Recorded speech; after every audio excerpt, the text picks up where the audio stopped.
All right, hello and welcome. Get ready for a truly imperial journey.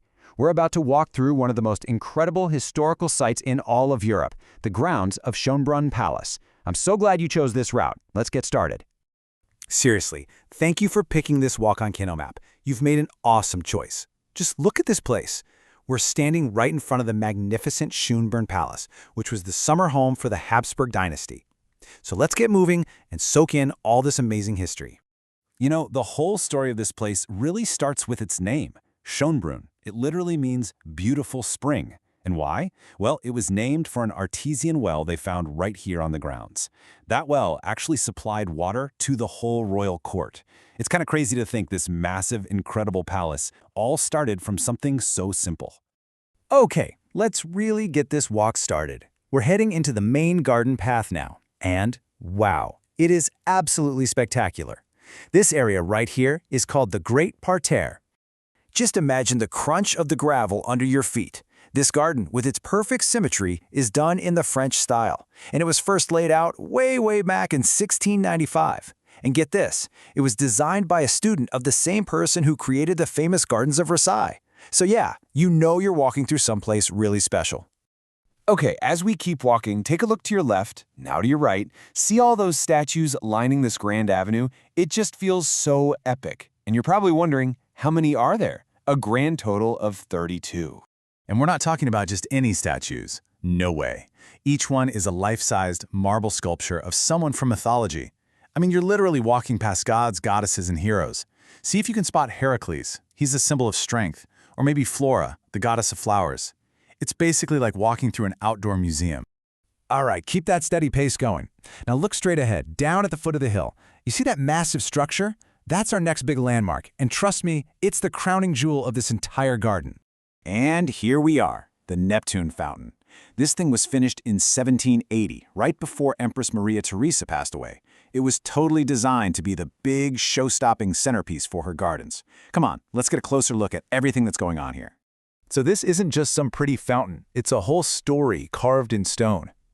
Look up at the very top, that's Neptune, the god of the sea, commanding the whole scene. Down below him you've got the goddess Thetis, and she's asking for a safe trip for her son Achilles. And then you have the Tritons wrestling these super powerful seahorses. The whole thing? It's a really clever metaphor for a monarch controlling the destiny of their nation. Okay, take a deep breath. We've had a nice stroll on the flat ground. But now, it's time to put in a little work. We're about to start climbing up the hill, so focus on your breathing, keep a nice steady pace, and we're going to tackle this thing together. This next part is definitely the most demanding stretch of our walk, the climb up to that building at the top of the hill. It's called the Gloriette. It's a good steady incline for sure, and it's going to get your heart rate up. But I promise you, the view from the top is, well, it's worth every single step. Let's push through. So as we're making our way up, you might be thinking, what is a gloriette anyway? Well, the name actually comes from a 12th century French word that means little room. And that's basically what it is, a building put on a high point in a garden designed specifically to give you an amazing view. But for Empress Maria Theresa, it was about more than just a pretty view. She had this built back in 1775 to be a temple of renown. It was meant as a monument to the idea of a just war. You know, a war that's fought only when it's absolutely necessary to bring about a lasting peace. Kinda adds some real weight to our climb, doesn't it? And we made it. We're here. Just take a second, catch your breath, and look at that view. This is your reward. You can see the palace, the gardens, and the whole city of Vienna stretching out in front of you. This is, without a doubt, one of the most iconic views in the entire city. You did fantastic. All right, time to head back down. As we start our descent and complete this loop back toward the palace, let's just take a moment to think about where we've just walked. The hard part's over, so enjoy this easy stroll. You know, it's so important to remember, this isn't just a beautiful park.